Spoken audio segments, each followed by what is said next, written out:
Good afternoon. I'd like to start today's briefing by bringing up Treasury Secretary Steven Mnuchin. The IRS is releasing new withholding tables, which is great news for American workers who are going to be keeping more of their hard-earned money as a result of the new tax cut law. And the Secretary will get into those details on that and then answer a few of your questions on that topic. Then, as always, I'll be back up here to take questions on other news of the day. That, Mr. Secretary? Thank you very much, and it's a pleasure to be here. Let me first just comment and say I am pleased that I will be leading the economic delegation for the President in Davos. We'll have a very good, large group of cabinet members traveling with us, and Sarah will give more information on that later. I'd like to talk about the withholding tables. So today, the Treasury Department and IRS released new withholding guidance that will implement the Tax Cut and Jobs Act. This new guidance will mean that workers and their families will receive larger paychecks starting in February. This has been a massive project that we've been working on, beginning to implement the tax plan. There's a lot of work left to be done, but we're estimating that 90% of the workers are going to see an increase in take-home pay because of the Tax Cuts Act. This historic legislation doubles the standard deduction, simplifies the filing process, lowers the rate for millions of middle-income Americans and their families. I want to acknowledge the Treasury's Office of Tax Policy and the IRS, who worked round the clock to meet our important objective to work with the existing forms and the existing systems. We want to minimize the burden on both employers and hardworking taxpayers in getting this implemented in February. This is just the first step in a three-step process. Next, the IRS will be releasing a new withholding calculator that will be available on irs.gov by the end of February. This will help provide individuals with certainty so that they are neither over-withheld or under-withheld and can plan their financial decisions. We have reviewed this very carefully, and based upon last year's withholding tables, approximately 76% of taxpayers were withheld so that they had refunds at the end of the year. We expect, based upon the new tables, there will be no material change in this number. We will encourage taxpayers to use the calculator when it is released, and we'll launch a marketing effort to make sure people understand that. Finally, I'd like to say that the Treasury and IRS will work together to release a new W-4 for 2019. We expect to release that later in the year. We will be meeting with employers, payroll providers to determine how to best to design the form to reflect the new law. And the IRS will continue to focus on simplification and a user-friendly process. These new tables will help deliver the tax cuts as soon as possible to as many Americans as possible with as little disruption as possible. This will continue to focus and fuel the optimism in economic growth that is returning to this country. I'd also like to highlight the announcement this morning from Walmart. We want to thank them. They will be increasing their minimum wages, issuing bonuses, and expanding family benefits for over 1 million employees.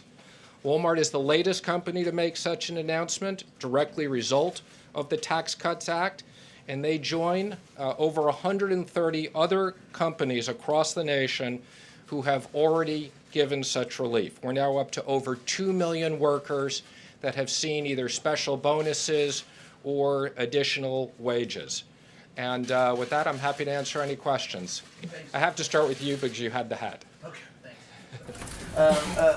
Make me laugh. In regards to Walmart and the minimum wage, since they've already have the money and are increasing the minimum wage, does that mean that we can expect movement on the federal government's behalf to increase the federal minimum wage for everyone? Well, I think the most important issue is for companies to increase their wages. And Walmart's number is already above the minimum wage. This is obviously an issue for the federal government. It's an issue for states. But I'd say the real focus, which is what the Tax Cuts Act has been all about, is putting more money in companies. We've said all along, we believe that 70% of this will be returned to workers. Quick follow-up. Do you believe that they should raise the minimum wage, that it should be a federal raise? Go ahead. Mr. Secretary, just for those who are watching, on February 1st, will these withholding tables go into effect, and that's when the American taxpayer will first see a change in the withholding of their paycheck? Well, it'll definitely be in February. Some companies will have it set up for February 1st. Some companies may have the next pay cycle. But we are encouraging companies to do this as quickly as possible. We're ahead of schedule in the release of this, and we'd expect that in any event it's in February. What is the point of the Trump administration going to a place that is regarded usually as a hangout for globalists? Well, I don't think it's a hangout for globalists. I think the idea is the economic team is going to go over and talk about the America First economic strategy. We're thrilled that the president is coming, and I think what we know is that the economy that's good for the U.S. is good for the rest of the world. You just talked about Walmart, and that's a big deal. What has been the efforts with Walmart, with this administration, for them to raise their wages? Well, again, the whole purpose of the Tax Cuts Act was to put more money in companies so that they could compete competitively with international companies. I think you know we had one of the highest tax rates in the world. We taxed on worldwide income. We've changed that. I mean, this is really a revolutionary process. We thought it would be great for the economy, and we're thrilled with already the number of companies that we see reacting accordingly. Talking with Walmart on this, how long have you been talking? We've been talking with lots of companies for a long time, and we're thrilled with how people are responding. Yes. Thank you, Mr. Secretary. You are using an outdated, or the system will use an outdated W-4 form for this year. You will encourage people to go on to a calculator on the IRS website to maybe try to figure things out. Taxes are messy to begin with. How is this not going to lead to, in one way or another, some sort of implementation mess? Well, you know, I give an enormous amount of credit for the team at Treasury and the team at IRS who have literally been working around the clock through the holiday. As you mentioned, we had an existing form, we had existing technology. We had to figure out how to fit this in this format. The fact that we've been able to keep the same percentage of people that get refunds, we wanted to make sure that people weren't over withheld or under withheld. So we ran lots of models to run this. That's phase one. Phase two, as soon as the calculator comes out, the calculator will work with the new tax system, child tax credits, $10,000 deduction. So a taxpayer can see, do I have the right number of exemptions that are filed, or should I adjust that? And then, as I said, we're going to work on a super user-friendly form that fits the new tax system. We're going to try to do that. I want to make sure we get a lot of feedback as we design that and update this. I guess when people hear a three-step implementation process of a massive tax system, in no way this was rushed to try to get this out there for paychecks in February? Absolutely not. I mean, we update the withholding tables every year. You know, there's more work, but again, our objective is to get people money as quickly as they can. 90% of the people will see changes. Yes, in the back. Thanks, Mr. Secretary. I just want to be clear. It sounds to me like you are saying that the administration's policies are partly responsible for the Walmart wage rise, but that the layoffs are nothing to do with you. Is that, am I understanding that correctly, and is that not inconsistent? What I'm saying is the administration's economic policies are a function of what we see: growth and investment. Different companies will do different things. Some companies will invest capital. Some companies will return money to workers. Lots of things are going on in the economy, and we appreciate what Walmart's doing. Yes. Thank you, Mr. Secretary. Last year at Davos, Chinese leader Xi Jinping made a speech, and he talked about isolationism not necessarily being a good policy for most countries around the world, and sort of was viewed very much as China making an entreaty to the global economy, saying, hey, we're open for business at a time when other countries are turning inward. Is the president going to respond to that line of argument when he goes to Davos? What's he going to say when he's there? Well, I think you've heard a lot of the president's messages. I expect that they'll be consistent. I expect the president will talk about trade, reciprocal, free, and fair trade. We've obviously been very clear with the Chinese on the issue that we have with the trade deficit, making sure that U.S. companies can compete fairly. And the president will talk a lot about his economic program and the impact on the global economy. Thank you, Mr. Secretary. Staying with trade, can you give us an update on the negotiations over NAFTA And how concerned is this administration over the fact that Canada has recently made a complaint to the WTO and that Mexico is concerned that this administration will, in short order, withdraw from NAFTA? We gave the president an update this morning on trade. I think he's very pleased with where things are going. Ambassador Lighthizer is doing an amazing job renegotiating NAFTA, and we expect that will be renegotiated or we'll pull out. Mr. Secretary? Yes, Mr. Secretary, I know you've had a lot going on with taxes, but since we have you here, could you give us an update on Treasury's progress on this list of Russian oligarchs that Congress had asked for? I believe we were expecting it sometime in January. Can you let us know where that's at? We're working on it as we speak. It should be released in the near future, and it's something we're very focused on. Yes, Mr. Secretary, if I heard you correctly, you're predicting that there won't be a great increase, decrease rather, in the number of American taxpayers who used to get a refund, who would, basically the same number will still get a refund that have been expecting to get a refund all along. Is that correct? That is correct. Again, what we're Can you then address the Democrats' charge that you all are juicing this? Again, I think this is another ridiculous charge. That's why I specifically want to make clear that there won't be a change in that number. We have people who have worked very carefully on this.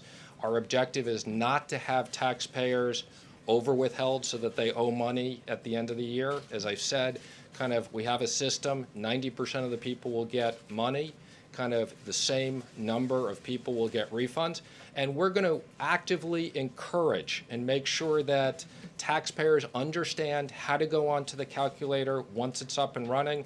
We'll work with payroll providers, we'll work with companies, we'll do education sessions so that taxpayers are properly withheld. Are you expecting any new sanctions on Iran to come from Treasury? I am expecting new sanctions on Iran. We continue to look at them. We've rolled them out, and I think you can expect there will be more sanctions coming. Thank you, Mr. Secretary. Leaders in some states, Connecticut, New York, New Jersey, are talking about ways to limit the impact of the SALT scale back, such as letting people pay their property taxes in a way that would then be charitably deductible. Is the administration going to try to halt any of those efforts, and how are you responding to that? Well, let me just say again, from the Treasury standpoint and IRS, I don't want to speculate on what people will do, but I think it's one of the more ridiculous comments to think that you can take a real estate tax that you're required to make and dress that up as a charitable contribution. I hope that the states are more focused on cutting their budgets and giving tax cuts to their people in their states than they are on trying to evade the law. Secretary. Thank you very much, Mr. Secretary. As the national debt clock approaches 21 trillion, I have a few really quick questions. First of all, is this something that the administration is concerned about? Again, I think we've said under the last administration, the debt has gone from 10 trillion to 20 trillion, and of course we're focused on the debt, and that's why we're focused on economic growth. This tax plan was about economic growth that will create more revenues for the economy and more tax receipts for the government. What can we realistically expect the national debt to be by the end of the and I hope this is not hypothetical, but by the end of the president's first term? I don't have a projection for that right now, but thank you. Thank you, Mr. Secretary. You talk about the tax being flatter and 90% of the taxpayers benefiting from it. Yet, it would seem that under those circumstances, you're going to eliminate a lot of the deductions which so many small businesses and self-employed business people depend on. Is there really a major cut in deductions, and how do you expect that will play with the small business community? Well, I think this is about tax simplification and getting rid of deductions, a lot of the deductions that rich people take. But I will tell you, on small businesses, one of the best features of the tax plan are all the features that go to small and medium-sized businesses and pass-throughs. There are tremendous incentives, whether it's the automatic expensing or whether it's the discount for pass-throughs. we've heard more good news from small business than even from the Walmarts of the world. And self-employed business too. Self-employed too, yes. Mr. President, when you're talking about the Mr. President. I'm sorry, Mr. Secretary. He's in the other room. 2020 news. Not yet. Mr. Secretary, in talking about the impact and the benefit that most American workers will see under the tax cut plan, wouldn't this be a good day for the President to release his tax returns so we can see how he benefits from the tax cut bill? And have you recommended that? Again, I've had this question before when I've been up here. I'll say the same thing. I'll give you the same answer I gave you last time. I think that there's a ton of financial disclosure that the President has given the American people. They voted for him. He's the President. I think people are happy with that, and the President will decide what he wants to do. Yes, what does the administration hope to achieve with these additional sanctions on Iran? I think the President's been very clear, okay, that many aspects of the Iran deal need to be changed, that there are many activities outside of the Iran deal, whether it be ballistic missiles, whether it be other issues, that we will continue to sanction that are outside the JCPOA. Human rights violations. We couldn't be more focused. We have as many sanctions on Iran today as we have on any other country in the process, and we'll continue to look at things. Mr. Secretary. Thank you, Mr. Secretary. Just two quick follow-ups to a couple of questions that have been asked. Ann's question related to the Democratic charge about the issues that could come up next year. Are you at all, just yes or no, is there any consideration given to the midterms when you guys ensure that the implementation of this would happen in February and not, for example, later to give you more time to sort all this out? Again, let me just explain. The IRS issues tables every January. We knew we were changing the tax bill, so it obviously made sense to wait from January to February so that we gave people time to institute this. Any claims that we're doing this for political issues are ridiculous, okay? I'd also make a comment, the Democrats made a bunch of noise about our numbers and tax policy. The Inspector General just came out with a report that made very clear there was no political interference in this and how we ran these numbers. So I would hope the Democrats are focused on doing things that are good for the economy and the American people. And then just to follow up on Davos, too, with Major's question on Amon's, you talked about the message being consistent that the President will deliver in Switzerland. Obviously, one of his big messages has been aimed at middle-class Americans. He got elected on this populist platform.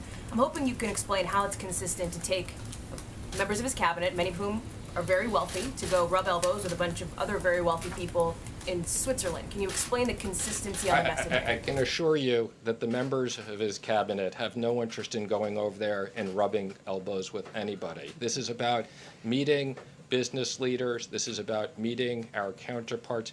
This is all about creating jobs, creating economic growth for the U.S. As you know, there's tremendous investment in the U.S. Okay, there's tremendous trade deals going on. I think we've been very clear, and the President has delivered. Look where the stock market is again. The President is delivering for American workers. So this trip is all business. I can assure you it has nothing to do with anything other than that. Mr. Secretary, can you please say, when it comes to charitable giving, people worry that the new tax code with the higher standard deduction could limit giving to charities. Do you share that concern? I don't share that concern at all, and I would say quite the opposite, that we've raised the limits that rich people can give to charity to encourage charitable donations. So I'll take one more question in the back. Thank you, Mr. Secretary. Will the President decide today on the Iran deal, and do you anticipate that he will waive sanctions like he has done in the past? I am not going to make any specific comments on that. It is still under discussion, and I know the President is contemplating his recommendations. Thank you very much, everybody. Thank you, Mr. Secretary. Thank you, Secretary Mnuchin. Just a quick addition, because I know all of you are wondering. about that Walmart announcement. It is based in Arkansas, so just in case anybody clear that up, because I knew you guys were going to ask. In all seriousness, the tax law is already having an incredible impact on American workers and families, and this is only the beginning of what people have to look forward to in the Trump economy. 8 days from now, funding for essential government operations will run out. Unfortunately, Democrats are continuing to refuse to fund our troops and other important national security priorities that keep our people safe. Some Democrats are beginning to realize how irresponsible this is. Just yesterday, Senator Whitehouse said that funding the government should not be tied to immigration, that they should be separate issues. Threatening a government shutdown like that would be, in his words, counterproductive.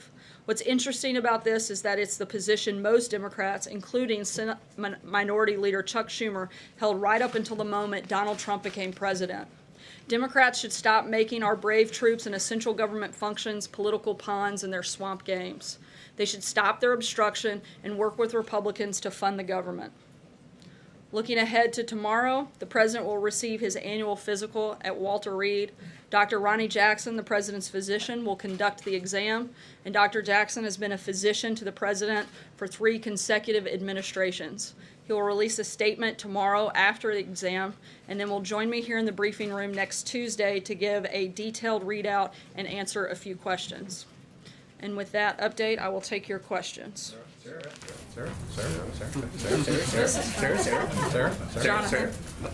Thank you, Sarah. Can you walk us through the events in the building this morning that informed the President's tweets about the FISA reauthorization vote on the House today? They seem to be took different positions at different times. And as a follow-up to that, what do you say to the idea that having these seemingly in conflict stances undermines the administration's ability to get an agenda done? We don't think that there was a conflict at all. The President fully supports the 702 and was happy to see that it passed the House today, but he does have some overall concern with the FISA program more generally. The President doesn't feel that we should have to choose between protecting American citizens and protecting their civil liberties. He wants to do both, and that's exactly what he's going to do. We don't see any contradiction or confusion in that. Roberta? A quick question about Dr. Jackson's statement. It'll come tomorrow after the Yeah, it'd be exam kind of on tricky paper? if it came before. No, but it'll come tomorrow though, right? Yeah, he'll put out a brief statement, but we'll take the weekend to compile the rest of the results, And lab results, things like that, and he'll join me here on Tuesday to give a detailed readout of the President's exam and then answer a few questions from you guys. And on Walmart, if I might, just because it's in Arkansas. Great state. Everybody should go. At the same time as it announced the raises, it also announced that 260 Sam's Club stores are going to close without much notice. And I'm wondering if you have any comment on that aspect of what's happened today with the company. I don't have any comment on that specific component. We are, again, very excited about the raises and the overall influx of investment that they're putting into their company and helping over 1 million workers here in the country. Walmart is the largest employer in the country, and to see them do and make that kind of effort to over 1 million workers is a big deal, something we're excited about, and I think further evidence that the tax reform and tax cut packages are having the impact that we had hoped. John? Sarah, if there was no contradiction between the President's tweet this morning and official White House policy, can you tell us why his first tweet sparked off a flurry of activity and phone calls between the White House and Capitol Hill? And, I think there's a flurry of activity at the White House every day. And the White House and White House staff leading one government official to say we did more work before 8 o'clock this morning than most people do in a week. That government official probably doesn't work at the White House because we usually do more work by 8 o'clock in the morning, as most of you know, because you start calling us usually around 5 a.m. And we try to respond to emails and phone calls about 24 hours a day from you guys. I'm not sure about the flurry of activity. Again, to us, that's a pretty normal day, and we're always engaged with members on the Hill, members of our staff, so that seems pretty standard practice. Major? Two questions. One, Senator Flake has left some on Capitol Hill with the impression that there is a deal on immigration and DACA. Is there one, and does the White House believe it's one it will support? There has not been a deal reached yet. However, we still think we can get there, and we're very focused on trying to make sure that that happens. The president's been clear about what his priorities are in that process, and we're going to continue working with members of the House and the Senate, Republicans and Democrats, to make sure that we try to get that deal done. Related to that, is the White House familiar with what the contours of Senator Flake is talking about, and would it regard it as progress? I can't speak to the specifics of Senator Flake. I can tell you that a deal has not been reached, and we've outlined what a deal would need to look like on our end for it to happen. Can you explain from the administration's point of view the value of demonstration projects in the 10 states that have asked for it for those who are able-bodied who receive Medicaid? Because there are critics who say, even as a demonstration project, it would fundamentally change Medicaid's orientation to those who receive it because they qualify, and that's historically been the method. If you qualify, you receive. Are you referencing the CMS, the new policy? Yeah, they're announcing that to support states in efforts to strengthen the Medicaid program and getting Americans engaged in getting back to work. The policy will allow states to design programs that help beneficiaries improve health and well-being. At the same time, the policy protects the most vulnerable, including those determined to be medically frail or suffering from a substance use disorder. That's what the focus of that program is on. Cecilia. Thanks, Sarah. Back to FISA, if I can. Many people are interpreting that first tweet from the president to mean he didn't actually know how FISA works, and for that matter, that he wasn't familiar with his own administration's policy. That's already. Does he know FISA? Was he familiar with the policy? He does, which is why he issued a presidential memo last week expressing concerns and asking for a review of it, which is also why DNI put out a new policy this morning. This is top of mind for the president, top of mind for the administration, and he has a full understanding. Don't believe me? Ask Speaker Ryan. Look to the comments that he made. He's somebody who's been in constant contact and had many discussions with the president on this issue, and he stated that in his press conference earlier today. And how exactly was the Trump campaign so badly surveilled and abused under FISA as he seemed to claim in that tweet? Look, I think that there are a lot of things that indicate the surveillance that took place there, and I'm not sure what the part of confusion is on that front. You guys have reported on it many, many times. Jim? If you're a dreamer out there, should you have confidence that this president is going to reach an agreement that will protect you from being deported? You should. I think you saw that. You guys got to come into the room in a pretty unprecedented way and sat in there for almost an hour listening to the president talk about it, listening to the president commit to getting a solution on this. Right now, we're counting on Republicans and Democrats to come together, which we think they will, to make a deal on DACA and on border security, which is a vital part of that conversation and something that we insist be part of it. And a quick follow-up on FISA. There seems to be a pattern, and correct me if I'm wrong if there is no pattern, where the president watches something on Fox and Friends and then he tweets about it. Apparently this morning, one of their personalities, Andrew Napolitano, said that this is not a good deal, Mr. President, don't do this. And then he went on Twitter and tweeted about the FISA program. There have been folks out there who have said, you know, there's a cause and effect. He watches something on Fox and Friends, and then he tweets about it. Is that what happened this morning, and does that go on? I'm sure you're disappointed he's not watching CNN. I think you watch a lot of CNN, if you don't mind me saying. I don't think that's true. Your numbers would be higher. In reference to the question specifically, no, let's not. In response to the question, as I just said, the president has a great deal of understanding. This is top of mind. He was talking about it last week. He issued a presidential memo on it. So it's not something that just happened this morning. This has been an ongoing discussion and something of great importance. The president doesn't believe that Americans' rights or liberties should be abused, but he certainly believes that Americans should be protected. And he wants to make sure we do both of those things, and that's why he supports the 702, but has concern with FISA more generally. Matthew? Thanks, Sarah. Sticking on the FISA topic. Well, at least we're consistent. Yeah, if you didn't see confusion and contradiction between that first tweet and the White House past stated policy, then why 2 hours later issue that second tweet that seemed to clarify the position? We weren't confused, but some of you guys were. We wanted to make sure you knew the White House position. People on the Hill or people in these offices? I got several questions from people in the room. As I'm sure all of you know, because most of you were the ones sending them, President's been clear about what his position is. We've issued several statements on this, put out one last night that had to do with this. Look, I can't be more clear. I'm speaking on behalf of the President, on behalf of the administration, on what our position is, and I think I've laid that out several times here today. Blake? Sarah, on Medicaid and what CMS put out today, critics would say you need to be healthy to get a job in the first place. How are they wrong? Look, certainly we want the American workforce to be healthy, and we're focused on helping improve healthcare across the board, but we also want people to have jobs. We're working on both of those things simultaneously. I don't see how that conflates with one another. Taking advantage of the system? Is that what I'm sorry? Do you think people are just flatly taking advantage of the system? I think there are certainly cases where that happens.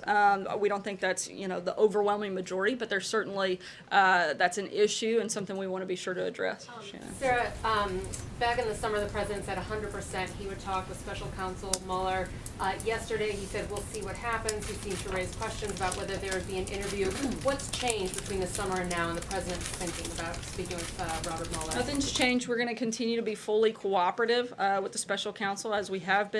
However, the president and his personal attorneys are going to discuss this matter with the Office of the Special Counsel, not reporters, and that's going to be the process that we follow. Dave? Those discussions are still going on? We're still cooperating fully with the Special Counsel, yes. Dave, go ahead. Back on the tax cuts, you mentioned that the Walmart bonuses are having the impact that you had hoped. As you know, Republicans alone in Congress passed the tax cuts. Democrats didn't vote for it at all. Why do you We think that's sad. We wish they had.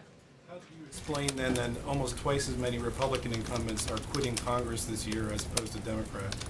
Look, it's a midterm election, but we fully anticipate moving forward with strong House and Senate Republicans. Whether it's this year or next year, we're still focused on getting things done for the American people. And I really can't weigh in too much on specifics of the election or the midterms, but we feel really comfortable with where we are, and certainly with the record of success that we've had in 2017 to be able to run on that in 2018. Stephen? Sarah, I am still confused about the timing of the tweet this morning, because it was 7:30 this morning, and the president referenced the fact that the House was going to vote today on this controversial FISA bill. He said that he intimated that under FISA his campaign was abused. Why would he do that this morning? The morning of the House vote on a program that he so cares about and wants. As I said, it was top of mind. DNI also put out a new policy on FISA this morning. This is something that's been ongoing, a regular topic of discussion, and the president wanted to put something out. There's not much more than that. Sarah, I'm not sure I got a clear answer from the Treasury Secretary to my question about what this administration hopes to achieve with additional sanctions on Iran. So I want to give you a crack at that. I'll wait until additional sanctions are made before I weigh in on what that would look like, but as the Treasury Secretary said, we anticipate that that's likely to happen, and we'll keep you posted as it does and what that process will look like. Michael? Yeah, we haven't made a final decision on JCPOA. New ones would be outside of that. Obviously, yeah. Back to immigration real quick. Yesterday, I guess, a group of House Republicans put out an immigration plan that would deal with DACA, but would also do a whole lot of things that weren't kind of under the umbrella of the four things that you guys outlined in the meeting yesterday. Was that helpful? Was that not helpful to getting to a deal ultimately? Does the president wish that they take that off the table so that you can focus on what might be happening with Senator Flake or others in the Senate? How does No, we think package. we think it's a great starting point. We think it's a great place. Even though it went beyond what the parameters that the president very specifically, and then you later after he the laid meeting out set the things he felt had to be included, not just what could be included. Certainly, we think that this is a good starting point, part of the negotiation process. If we could get everything done, we think that's much better than just getting part of it done. But we're okay with getting a deal done as long as it falls into the parameters that the president laid out. But he understands, right, that adding the extra things are what makes what has the potential to make this more difficult, because various constituencies think of those things as poison pills that are actually going to I think that's why it's called a negotiation. Everybody puts everything on the table they want. You figure out what you're not willing to give up, which we've laid out, and you try to come out with everybody winning, which that's what we're hoping to do, both Republicans, Democrats, the House, and the Senate. We've laid out those non-negotiables for us, and we're going to move forward in that process and hope to get there. By the next week or so, or do you I'm not going to put a time frame on it, but we certainly hope to get it done. I think the priority is making sure that we get it done and we get it done right. April? Sarah, Secretary Mnuchin said that this White House has been working with businesses as it relates for a while, as it relates to this tax plan. And when it comes to Walmart, had this White House been talking with Walmart about a safety net for the employees that were going to lose their jobs today? Because I'm looking at a sign right now from Sam's Club that says this club will be closed on January 11th, 2018. That's today, the day that Secretary Mnuchin talks about how wonderful there will be increases in pay for Walmart workers. I'm not aware about a conversation about a specific safety net. I can tell you that we're excited about the fact that they've raised minimum wage. They have increased opportunities when it comes to paid family leave, and that they are increasing salaries to over 1 million American workers. We think that's a positive. In terms of specifics on a safety net and conversations around that, I couldn't speak to that. Welfare reform, is there a status report? Because I understand that Ryan and McConnell are not together on issues of welfare reform as it relates to education. Where does the president stand on this back and forth? We're having conversations about that. We think it's important policy to look at, but right now our focus primarily is on the budget, and secondary is getting a deal done in regards to immigration on DACA and border security, and most likely moving on to infrastructure from there. John? Yeah, thank you, Sarah. Two brief questions. The President said yesterday that, and I quote, "We are going to take a strong look at the libel laws." Now, many lawyers said that was an unusual statement because all libel laws are at the state level and not the federal level. Was he referring to states should take a look at libel laws or something else? I think certainly states should take a look at it. Look, the president's frustrated with the misreporting and fake news that regularly takes place. He is tired of the media's obsession over recent fictitious book on the president and his administration, and he thinks that when things like that happen, there should be some action of recourse. He's simply stating that it should be looked into. Francesca? I mean, Sorry. he meant the states, not that there should be federal libel I laws. think he was speaking generally that libel laws should be looked at.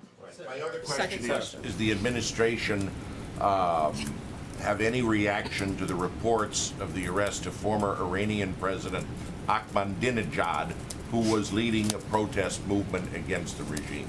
Not at this time, no, John. Francesca? Thank you, Sarah. Back on the president's first tweet this morning in FISA, when he said that it may have been used, the FISA Act, to surveil and abuse his campaign, what specifically was he talking about there when he said may and abuse and surveil? Could you point me in the right direction? Look, I think that this is something we've talked about many times before. There are a lot of things that indicate that there was surveillance at Trump Tower, and I'm not sure what the clarification is needed on that front. Trey?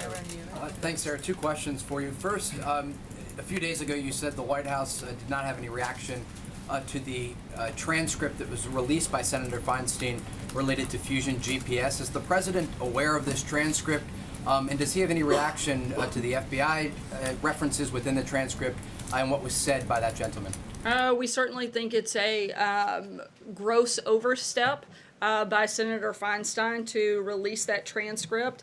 There's been a lot of comments about obstruction of justice, and frankly, the only people that we've seen trying to influence the investigation are former Director Comey and Democrats in Congress, and that would include Senator Feinstein, Representative Schiff, who have both selectively leaked to the media witness interviews. We see that to be a big problem and something that should certainly be considered and looked at. Follow-up question. Today, Ecuador announced that it's granting nationality to WikiLeaks founder Julian Assange. Does the president agree or disagree with this decision by the Ecuadorians? I haven't spoken to him about that. Can I ask you on Iran again? When the president went through the exercise in October of decertifying but signing the sanctions waivers, he said words to the effect of "fix it" or he wouldn't do this again. The fix was supposed to include some legislation which hasn't happened yet. Is the president comfortable with where the fix it part of this process is right now, and what is his feeling about what a fix would look like? Look, the president still strongly believes this is one of the worst deals of all time. And one of the single greatest flaws is that its restrictions leave Iran free in the future to openly develop their nuclear program and rapidly achieve a nuclear weapons breakout capability. Obviously, we see big problems with that. The administration is continuing to work with Congress and with our allies to address those flaws, and we'll keep you guys posted as a decision on that front is made. Hallie? Thanks, Sarah. I want to ask actually about offshore drilling, but before I do, I'm hoping you can clarify something that you said a couple of times now, which was that a lot of people were confused by that tweet. So Mike Pompeo, Actually, Tom I didn't Bossert- say a lot of people. You guys said a lot of people were confused. What was we weren't confused, but some of you were. Some what of you you, said. yeah. So I want to ask about that because Mike Pompeo was obviously out talking about this, pushing for this. Tom Bossert, a lot of people in the president's administration were representing the president's position on this, that he wanted this to pass. His tweet today was confusing. It was contradictory. It just was. So how are people supposed to trust, not us as reporters, but lawmakers, stakeholders, policymakers, that the people representing the president's position actually are? I think that the premise of your question is completely ridiculous and shows the lack of knowledge that you have on this process. I've tried several times. I'll do it a 10th time here. Look, the president supports the 702, but he has some very strong concerns about the FISA program more generally. Again, this is why he put out a memo last week outlining such, and why the D&I director put out a new policy this morning. I'm not sure what the confusion is there. I cleared, Sarah, before I asked about offshore drilling, that you definitively are saying that the president's tweet this morning was, in your view, not at all confusing and not at all contradictory. You think that's an accurate statement? I just want to be very clear about this. Yeah, it wasn't confusing to me. I'm sorry if it was for you. Jake? Let me ask you about the offshore drilling ban, Sarah, Sure, because go there's been a ahead. lot of questions about what's happening in Florida.